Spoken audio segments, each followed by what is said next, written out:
Magandang umaga sa inyo lahat, tanghali man, hapon o gabi. Ako po muli ito, si Brother Joe ng Karaoke, Pananampalataya at Katotohanan.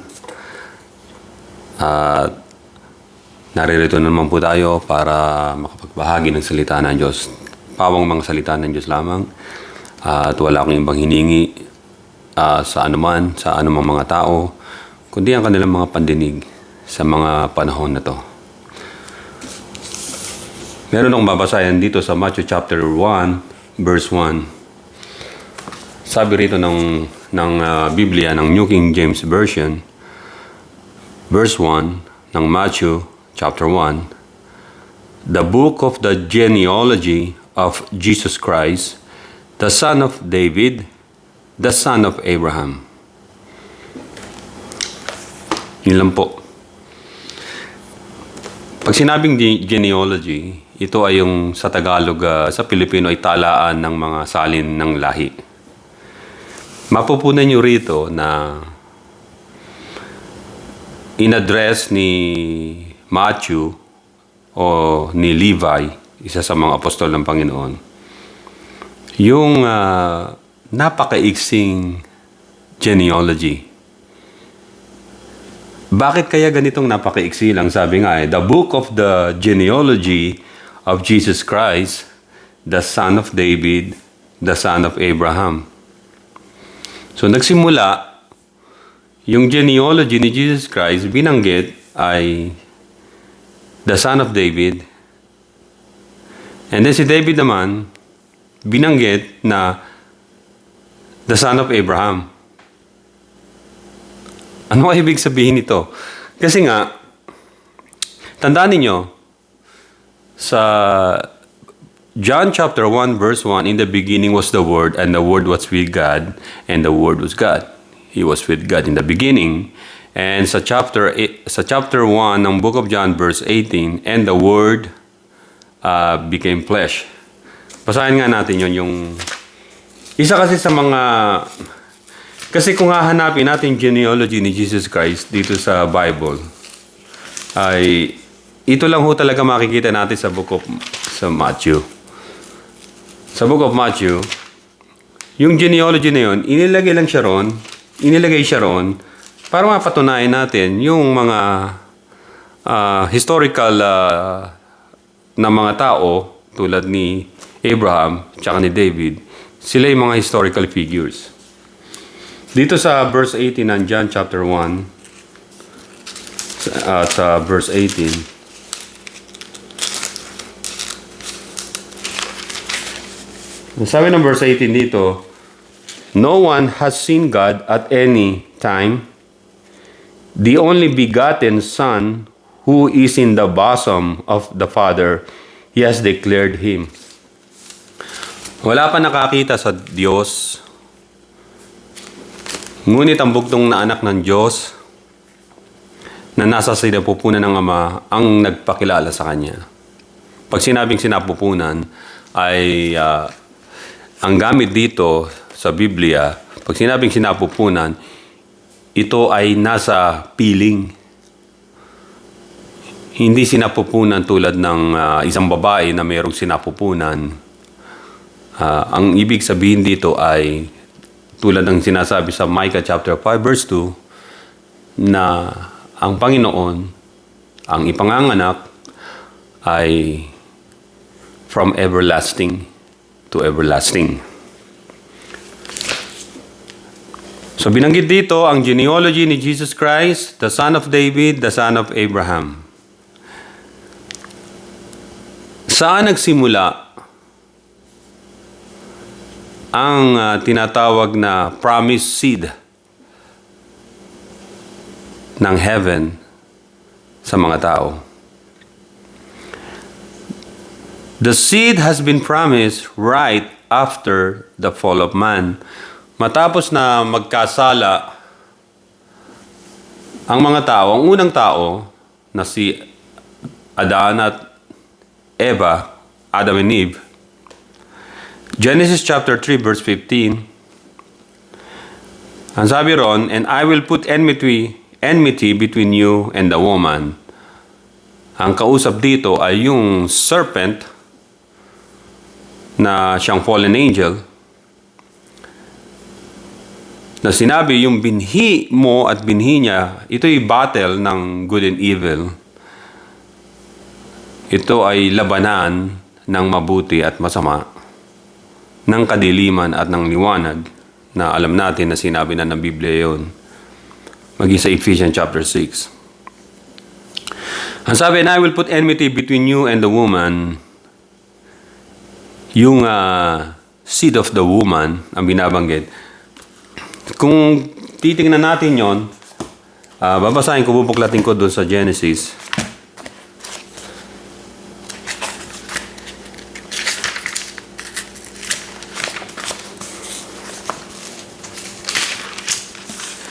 Ang sabi rito ng Genesis chapter 3, verse 15, and I will put enmity, labanan, enmity, between you and the woman, and between your seed and her seed. So, yung seed na tinatawag ng kadiliman o seed ni Satan at yung seed ng woman ay maglalaban. Sino yung tinatawag na seed ng evil o ng kasamaan? Lahat ng gumagawa ng kasamaan at sumusunod kay Satanas, seed ang tawag sa kanila. Mga anak ng kadiliman. At ang sabi ng Biblia, the seed of the woman, her seed, sa Hebrew word ay Zerah. Zerah, ang ibig sabihin sa Hebrew word noon ay masculine offspring, descendant. Ang ibig sabihin ng seed. Yung seed of the woman, dito na i-prophesy na rin ng Diyos sa Genesis, he shall bruise your head. Siya ang dudurog ng ulo mong yan. Ito yung tinatawag na tagumpay ng Panginoon doon sa krus ng Kalbaryo, sapagkat ang lahat ng bagay ilalagay sa ilalim ng paanan ng Panginoon. Ayun na sinasabi. And ang sabi rito, you shall bruise his heel. Ikaw naman ang susugat sa kanyang sakong. Ang hinihula rito ay ang tinatawag na crucifixion, sapagkat ang mga tao nang magsigawa na ipako sa krus ay ang tinatawag na pagbubruise ng heel. Subalit makikita natin na sa Biblia, ang Panginoon Kristo ay inalay niyang kanyang buhay para tubusin ang lahat ng tao sa mga kasalanan nila. Naging natalo ba ang Panginoon? Hindi. Ang akala ng mga masasamang spirito o yung mga fallen angels o si Satan na si Jesus Christ ay napatay nila. Hindi nila alam sa ikatlong araw ay nag-resurrect ang Panginoong Hesukristo. At ang sabi ng Biblia, He went to the lowest parts of the earth upang na lahat ng kasalanan ng tao na nasa Kanya ay doon niya ilagay at kunin ang tinatawag na key of death and hell mula doon sa kamay ng kalaban o ni Satanas. So, hinihula na ang seed of the woman, yung seed ng babae na yon na si Eve. Subalit hindi sa panahon niya bumaba ang seed na binabanggit ng Diyos, kundi sa panahon ni Mary o ni Virgin Mary, doon isinilang ang seed of the woman. So makikita natin doon na naihula na ng Panginoon ang pagbaba ng seed, the promised seed of heaven, doon sa Garden of Eden. Bakit seed o yung binhi? Tandaan natin, nagsimula ang kasalanan o ang pagsuway doon sa Garden of Eden. Ano ang nasa garden? Plants, trees, at yung mga trees na may bunga na mayroong mga seeds. So yung darating, tinawag ng Diyos na seed of a woman, na alam natin na ang seed of the woman ay ang Panginoong Jesucristo na ipinanganak ng isang dalaga. Ang pangalan ay Maria. Merong 14 na generations bago sa Panginoong Jesucristo, 14 na generations. Ang isang generation ay 100 years. Ayon sa Old Testament din.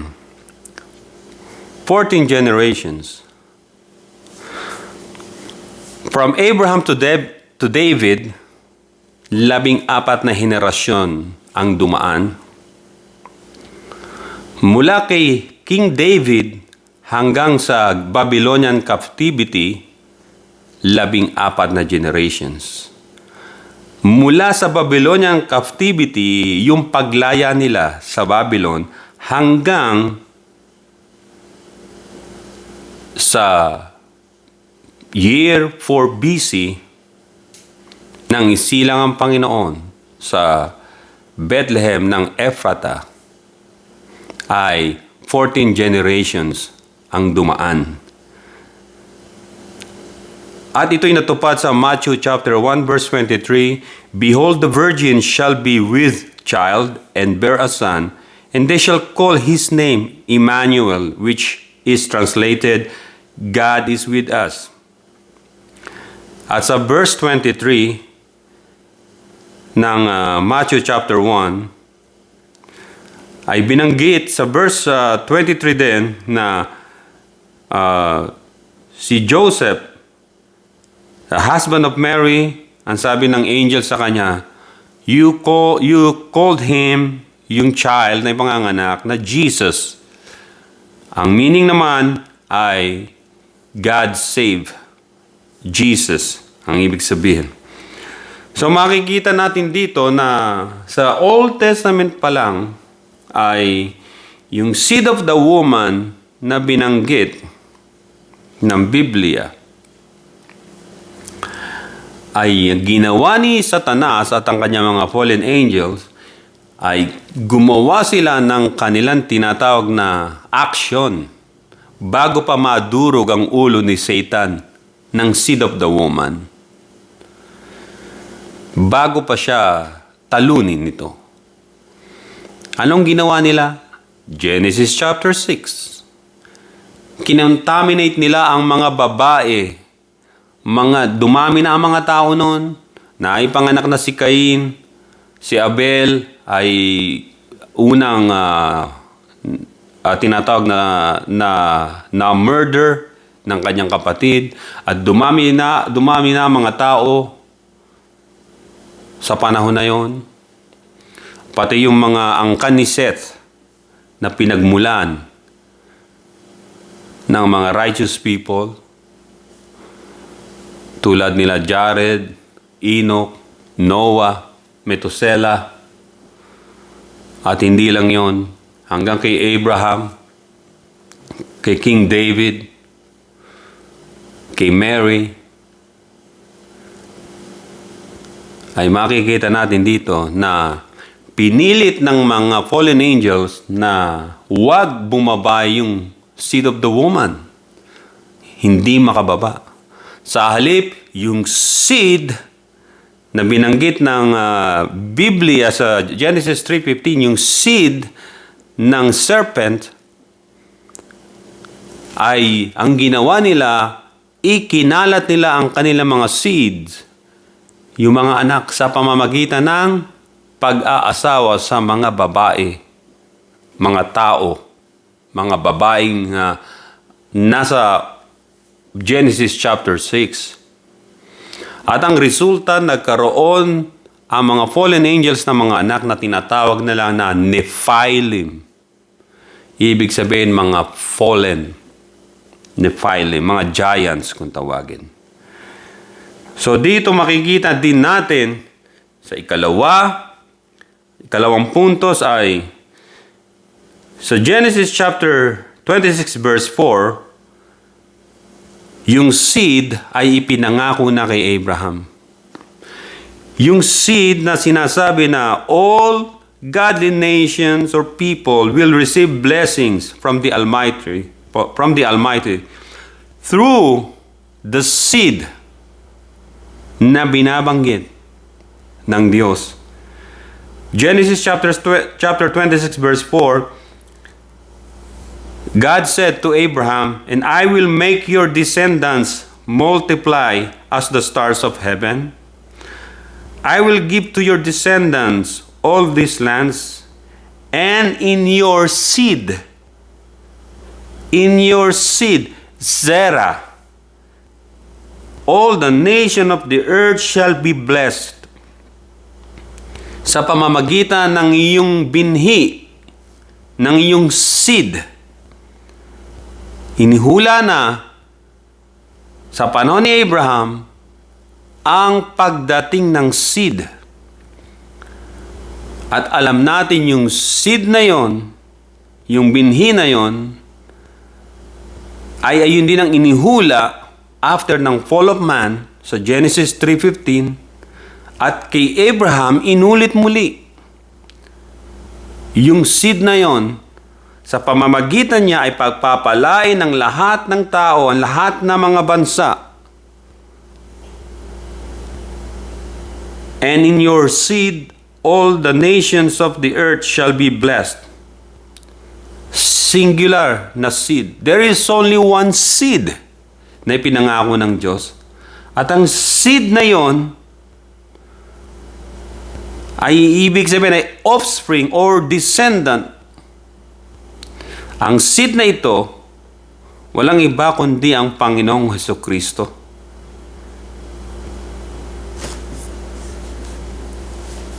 Makikita natin sa Matthew chapter 18 verse 11, if we read the Bible, "For the Son of Man has come to save that which was lost."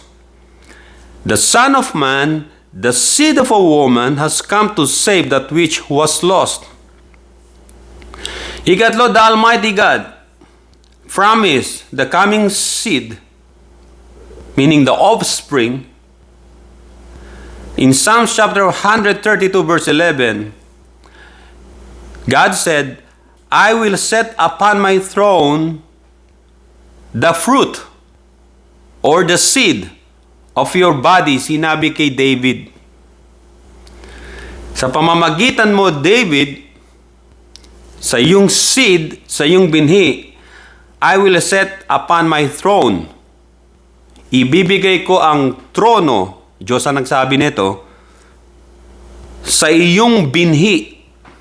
Hindi mga binhi, kundi sa iyong binhi. At yung throne na yon, hindi siya maaalis doon. Kung naging anak man ni King David, si Solomon, King Solomon, tandaan nyo, si King Solomon ay nailigaw siya ng mga naging asawa niyang mga hindi naniniwala sa Diyos, kay Yahweh. Nalaso ng kanyang isip, sumumba pa nga sa Diyos-Diyosan, and God rejected him sapagkat hindi siya yung seed na ipinangako. Hindi si King Solomon o yung mga anak niya pang nagsunuran o kumalat nung panahon din ng captivity. Hindi sila ang seed na binabanggit. Ang seed na binanggit ng Diyos sa Psalms 132 verse 11 na sinabi ng Diyos, "I will set upon my throne the fruit of your body," or the seed of your body. In Matthew chapter 22 verse 42, Matthew 22 verse 42, Jesus asked them, yung mga alagad niya, "What do you think about Christ?" Kasi sa panahon ni David, yung Christ ay binanggit at tinawag na seed. Sapagkat siya ang seed of the woman na naihula after the fall of man. Nang sinabi rito ng Biblia ay, nagtanong ang Panginoon sa mga alagad, "What do you think about Christ? Whose son is he?" They said to him, sinagot nila ng plain and simple because nababasa nila sa Old Testament, sabi ng mga alagad, "The son of David." At sa verse 3 ng Matthew 22, ang makikita natin dito sa mga sumunod na sa 43, Jesus Christ corrected them. Ang sabi ni Jesus Christ sa Matthew 22 verse 43, he said to them, How then does David in the Spirit call him Lord, saying, nasa verse 44 yon, yung kasunod, "The Lord said to my Lord, sit at my right hand till I make your enemies your footstool." Yun din na sinasabi ng Psalm chapter 110 verse 1. Ang sabi, "The Lord said to my Lord," so lalabas na dalawa ang Lord. Don't be confused with that. Sapagkat yung isang Lord na binabanggit dito, yes, siya yung seed na ipinangako ng Diyos after the fall of man. At alam natin, yung seed na yon ay kinakailangan siya'y magkatawang tao. Kaya nga seed of a woman, halimbawa, ang isang puno, yung seed niya, kapag hawak mo yung seed niya at yung isang puno na pinanggalingan ng seed, magkamukha ba sila? Di ba hindi? Kasi seed pa lang, buto pa lang, o binhi pa lang. Ano ang gagawin mo muna? Kinakailangan na itanim mo siya. Lagay mo sa nursery pot. Alaga mo. Pag lumaki na yon at naging puno, yung puno na pinagkumparahan mo ay iisa na pala. Magkamuka sa dahon, sa tangkay, sa katawan, at sa pagtubo, at sa magiging bunga rin. Kaya the seed of the woman ay inihula din kay Abraham, then inihula kay David. Yung seed na yon, ang sabi rito, "The Lord said to my Lord, sit at my right hand till I make your enemies your footstool." Verse 45, Jesus said, "If David calls him Lord, how is he his son?" Verse 46, "And no one was able to answer him a word, nor from that day on anyone dare question him anymore." Doon po yun sa Matthew 22 verse 43 hanggang sa 46. Itinuwid sila ng Panginoon na yung seed na yon, sinabi kasi ng mga alagad na yung Kristo na seed ay anak ni David. Subalit Jesus Christ corrected them. Ang sabi, "How then does David in the Spirit call him Lord?" Yung seed. So yung seed, tinawag niyang Lord, nangangahulugan lang, yung seed na yon ay hindi niya physically, scientifically, o anumang galing sa kanya, sa kanyang katawan, o sa tinatawag na magiging lahi niya through bloodlines, ay hindi sa kanya mismo. Bababa lang yung seed na yon according sa lineage from Abraham to King David and then to Jesus Christ. Makikita nyo sa Matthew 1:1, yung binasa ko, yun lang ang genealogy ni Jesus Christ. But it's not genealogy na katulad ng iba na merong tatay, merong nanay. Dito yung genealogy ng Panginoon is the genealogy of the promise. Ito yung promise ng Diyos na yung seed ay bababa, yung Christ ay bababa na inihula after the fall of man. At nung dumating si Abraham, ay inihula sapagkat si Abraham ang father of faith. At si David naman, ang tinatawag na si David ay ang after God's own heart na lingkod niya. At yung katuparan na ng pagbaba ng seed, year 4 BC, ay nung isinilang na ni Maria doon sa Bethlehem ng Ephrata, ang seed na yon. Perfect time, right on time, na inihula ng Biblia. Ika-apat, Jesus Christ is the promised seed. Makikita nyo sa John chapter 12 verse 24, Jesus said, "Most assuredly I say to you, unless a grain of wheat falls into ground and dies, it remains alone. But if it dies, it produces much grain." Nagbigay ang Panginoon ng isang, hindi ito talinghaga, ito ay tinatawag na comparison. Kung i-compare nyo ang Panginoon sa isang seed, sinabi ng Panginoon na yung seed na yon is a grain of wheat. Grain of wheat. Yung wheat, yung ginagawang bread o yung harina. Niliwanag niya. I'm just like the grain of wheat na seed. Isang seed lang. Ang sabi niya, maliban na ang butil ng wheat na iyon ay mahulog sa lupa at mamatay, at nag-iisa, it remains alone. But if it dies, it produces much grain. Yung seed na sinasabi ng Biblia doon sa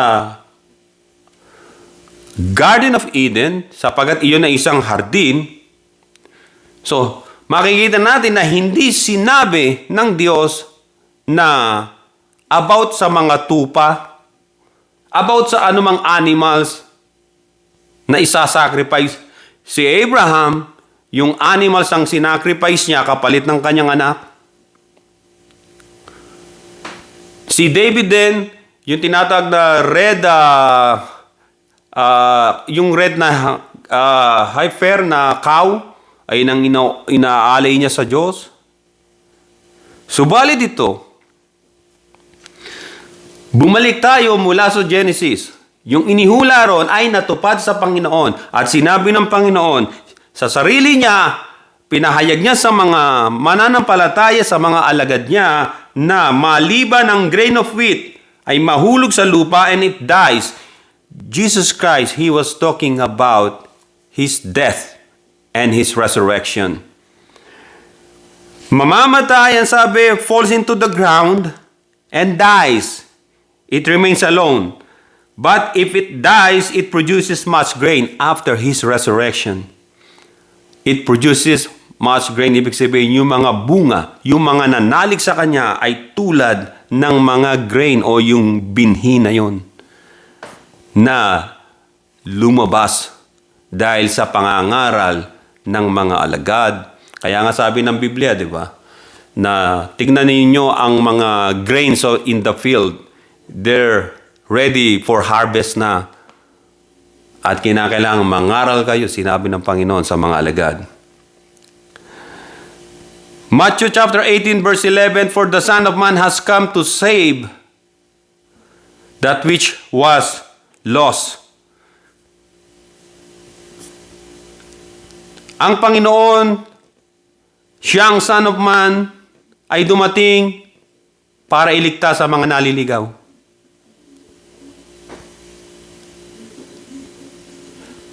First John chapter 3 verse 8 hanggang 9. Ang sabi ni Apostle John, "He who sinned is of the devil, for the devil has sinned from the beginning. For this purpose, the Son of God was manifested, that He might destroy the works of the devil. Ito na yung binabanggit ng Genesis chapter 3 verse 15 na yung actual battle, spiritual war ay magaganap. Kaya naparito ang Panginoon, for this purpose the Son of God was manifested, that He might destroy the works of the devil. Ano ang mga gawa ng demonyo o devil? Tignan natin sa Galatians chapter 5 verse 19. Sa Tagalog Bible, at hayag ang mga gawa ng laman sa mga katuwid ay mga ito: pakikiapid, karumihan. Alam niyo yung karumihan? Hindi lang karumihan ng pag-iisip, pagsasalita, pagkilos, yung malalaswang pananamit, yung mga green jokes. Karumihan, ang sabi. At ang kasunod, kalibugan.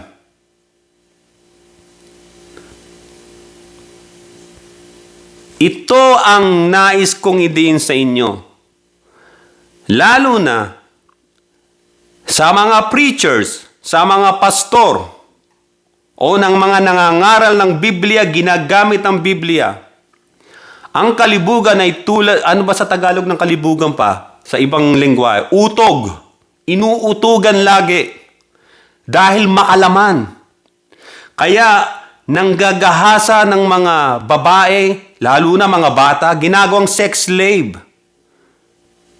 Tulad yan, sinabi ko sa inyo, itong false prophet na ito, na napakatindi ng kasalanang blaspheming ginawa sa Diyos, si Apollo Kibuloy, ang ginawa niya, nireject niya ang gospel, ang power ng Diyos, sa una pa lang, at pinatay niyang muli si Jesucristo, ipinako sa kahihiyan.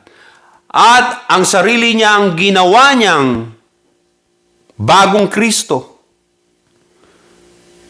Sinabi niya na siya ang appointed Son of God. Papayag ba ang Diyos Ama sa ganon? Hindi ho. Hindi po papayag ang Diyos Ama sa ganon. Ang makapangyarihang kataas-asang Diyos ay hindi papayag. So ang mga taong ito, tulad ng nahuli, na-cornered dahil sa kanyang criminal activities, sa crime committed sa Pilipinas at dito sa Amerika, ay dahil sa paglakad niya sa daan ni Satanas. Ang kalibugan. Makikita niyo sa verse 20 yun. At kasunod sa verse 20, pagsamba sa Diyos-Diyosan. Sa mga tao, pinuno ng samahan, maraming mga tao o miyembro siya na sinasamba na siya tulad ng Diyos-Diyosan, tulad ng isang Diyos.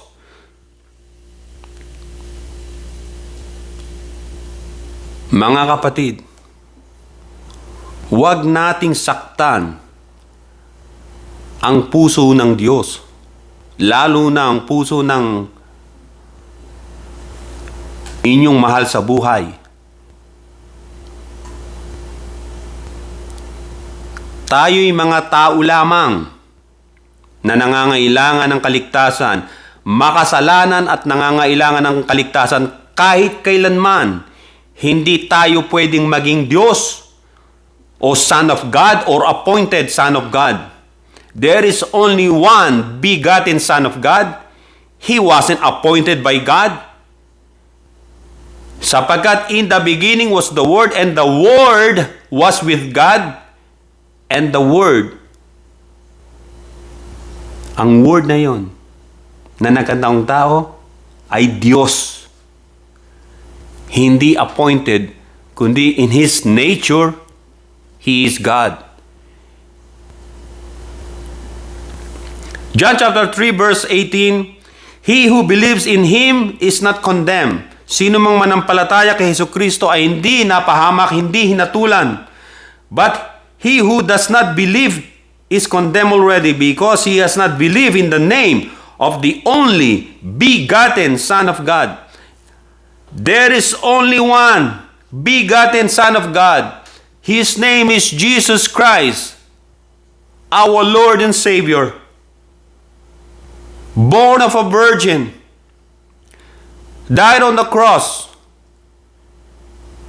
muling nabuhay ng ikatlong araw, at matapos ang 40 araw ng matapos siyang mabuhay na maguli, umakit na siya sa kalangitan doon sa Mount of Olives, patungo sa langit at tinanggap ng isang alapaap. At sinabi niya na siya'y muling magbabalik din na nasa mga alapaap. Ganon din na sinabi ng mga angel.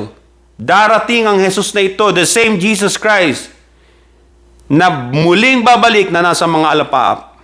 Kaya sinabi ng Panginoon, mag-ingat kayo, maraming lalabas na mga bulaang propeta, bulaang Kristo. Sasabihin nila, nandun siya sa isang lugar, nandun siya sa isang silid. Huwag kayong maniniwala, sapagkat si Kristo'y muli magbabalik na nasa mga alapaap. Wala sa isang lugar. Sapagkat ang sabi ng Biblia, maging sa Revelation chapter 1, makikita siya ng lahat ng mga mata ng tao na bumababa mula sa mga alapaap. All eyes will see Him. Isama na ninyo mga bulag. Sapagkat bubuksak ng Diyos ang mga mata nila, sapagkat yung liwanag na nasa Panginoong Hesukristo habang bumababa siya ay yung mga building na yan, kahit nakaharang yan, may nakaharang yan na mga bato o bakal, just like an x-ray vision, makikita mo na bumababa siya kasi God promised it. Yung second coming ng Panginoon Kristo, all eyes will see Him. Kahit nasa hospital bed na yung mga tao, makikita nila, biglang makikita nila sa paningin nila may bumababa. Yung mga partition na nakaharang ay hindi ito hadlang para hindi nila makita. Mga kapatid, that's what the Bible said. Kaya pag may nagsabi raw na ang Kristo ay nandoon sa Davao o nandoon sa nakakulong na, huwag kayo maniwala, hindi yun ang Kristo. Hindi yun ang Kristo. Ang tunay na Hesukristo ay siyang seed na promise ng Diyos sa atin. The seed of the woman. The seed promised to Abraham na manggagaling sa kanyang lineage. The seed that promised to King David na manggagaling sa kanyang lineage, sa kanyang title as king. At ito'y nangyari ng 4 BC. According sa Hebrew chapter 5 verse 5, listen to this, my fellow friends, my fellow believers and friends. Hebrew 5:5. So also Christ did not glorify Himself to become high priest, but it was He who said to Him, God the Father, You are my Son, today I have begotten you. God the Father said to Jesus Christ, You are my Son, today I have begotten you. Hindi sinabi, today I appointed you as Son of God. No! God said, You are my Son, today I have begotten you. Hebrew 5:5. Hebrew chapter 5 verse 5. And then the conclusion is, according to John chapter 12 verse 32, Jesus said, our Lord Jesus Christ said, the only begotten Son of the living God, and His name is Jesus. Jesus said in John 12:32, Jesus said, if I am lifted up from the earth, I will draw all people to myself. Ako, sabi niya, sinabi ni Jesus, kapag ako'y naitaas na sa earth na ito, sa sanlibutan ito, ay ilalapit ko ang lahat ng tao sa aking sarili. When Jesus Christ been crucified by the sinners, sa lahat ng mga makasalanan, ay nagpalakpakan at naging masaya. Subalit hindi nila nalalaman ng Panginoon ay muling mabubuhay. At kapag sa buhay natin, if we lifted Him up, yung papuri ay sa Kanya lamang dito sa sanlibutan at walang iba tayong pinupuri kundi ang Panginoon, hindi ang mga preacher o pastor. Wag na wag ninyong gagawin yan. They are not Jesus Christ. Hindi sila si Jesus Christ. Only Jesus Christ, the Son of the living God, born of a virgin, died on the cross, and then nag-resurrect siya on the third day, umakit sa langit, nandun siya sa trono ng kalangitan, at muli magbabalik na nasa mga alapaap. This is the same Jesus Christ na aking pinananampalatayaan at aking ibinabahagi sa inyo. I'm just Brother Joe. I'm just a man. I have weaknesses. I have flaws. But I'm telling you this. Wala tayong iba pang maaring maasahan para tayo maligtas kundi si Kristo lang. He is the way, the truth, and the life. John chapter 14 verse 6. John chapter 10 verse 11, Jesus said, I am the good shepherd. The good shepherd gives his life for the sheep. And verse 13, the hireling flees because he is a hireling and does not care about the sheep. Yung mga mukhang pera lang, kasi binabayaran, nakakatanggap ng pera dahil sa tithes and offering na hindi naman talaga tinuturo ng Biblia at ng Panginoon Kristo at ng mga alagad, nagkakapera sila. They're making their pockets na very fat. Yung bank accounts nila, very fat. The hireling flees kapag meron ng kasong isinampa. They're hiding from the law. Because the hireling does not care about the sheep. Those people na kumikita ng pera, they don't care about the people's souls. They don't care if they go to the bottomless pit or hell. They don't care about your soul kapag ang preacher o ang pastor ay mahilig sa pera. Kaya mababasa nyo sa 1 Timothy chapter 6 verse 10. Yung mga mahilig, yung mga sugapa, greedy sa pera, anong sabi? Maraming mga napahamak na buhay dahil doon.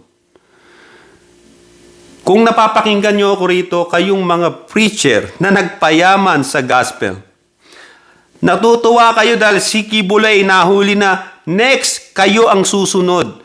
God will gonna expose your doings.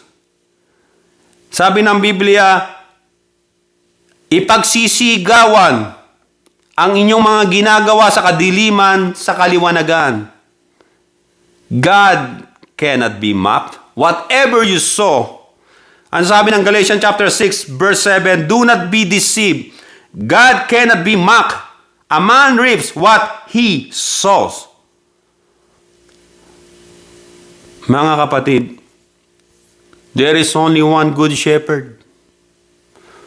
At ang good shepherd na ito ay hindi niya pinagsamantalahan ang mga mananampalataya at mga tao, lalo na ng mga poor in the spirit. Jesus said, in John chapter 10 verse 14, Jesus said, I am the good shepherd, and I know my sheep, and known by my own. Kilala ka ng Panginoon. Kabilang ka sa kanyang paghaharian. Tanggapin mo lang ang Panginoon. Jesus Christ is the same yesterday, today, and forever. The Son of the living God. Siya lang ang tunay na merong concern sa inyong kaluluwa at sa aking kaluluwa, sa aking kaligtasan at sa inyong kaligtasan. Lumapit tayo sa Panginoon at gawin natin siyang Panginoon at tagapagligtas. I encourage you to accept Jesus Christ. Walang ibang tagapagligtas kundi siya lamang. All this, yung mga nakasulat dito sa Biblia, there will come a time na ito ay isasara na ng Diyos sapagkat lahat ay naganap na. At ang bubuksan na ng Diyos sa susunod ay ang aklat ng buhay na nasa langit. Na kung wala ka ron sa aklat ng buhay na nasa langit, kahit anong kabutihan pang nagawa mo sa mundo nung nabubuhay ka, hindi yun ang magiging basihan para ikaw ay makapasok sa buhay na walang hanggan. Si Jesus Christ lang. Siya ang shepherd ng ating soul. Lapitan natin siya, mga kapatid. Inaanyayahan kita na yumuko ka at pumikit, tayo manalangin. Sabihin natin, O Panginoong Jesucristo, sa mga sandaling ito, ako po'y nananalig na sa iyo. Humingi po ako ng kapatawaran sa aking mga kasalanan, sa lahat ng aking mga nagawang pagkakasala at pagkakamali sa buhay. Patawarin mo po ako. Mula ngayon, tinatanggap na kita bilang Panginoon at Diyos at tagapagligtas at manunubos sa aking mga nagawang kasalanan. Pagharian mo ang aking puso, Panginoon Jesucristo. Ikaw na ang aking maging Panginoon at gabay sapagkat ikaw ang Kristo, ang bugtong na anak ng Diyos na buhay. Maraming salamat, Panginoon, sa oras na ito. Tinatanggap kita sa aking puso bilang aking Panginoon at tagapagligtas. Sa iyo lamang ako magtitiwala. Sa pangalan mo lamang, Jesus. Amen. Kung ginawa mo yung panalangin na yon, magpatuloy ka, kapatid. Magpasimula ka manalangin sa pangalan ng Panginoong Jesucristo. Manalangin ka sa Diyos. At yung panalangin mo ay kalakip ng pangalan ng Panginoong Jesucristo. Pangalan ng Panginoong Jesucristo. At tingin mo sa Diyos na ang Espiritu Santo ay bigyan ka ng gabay. Ano man ang iyong ginagawa, ang Espiritu ng Diyos ang iyong magiging ilaw o teacher o gabay.